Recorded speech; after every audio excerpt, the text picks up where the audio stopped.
சொல்வதில்லையா? தன்னை தானும் அறிந்து கொண்டு ஊருக்கும் சொல்பவர்கள் தலைவர்கள் ஆவதில்லையா? மானம் பெரியதென்று வாழும் மனிதர்களை மான் என்று சொல்வதில்லையா? தன்னை தானும் அறிந்து கொண்டு ஊருக்கும் சொல்பவர்கள் தலைவர்கள் ஆவதில்லையா?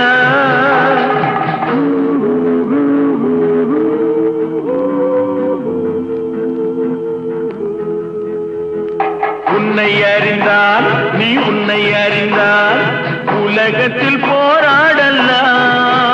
உயர்ந்தாலும் தாழ்ந்தாலும்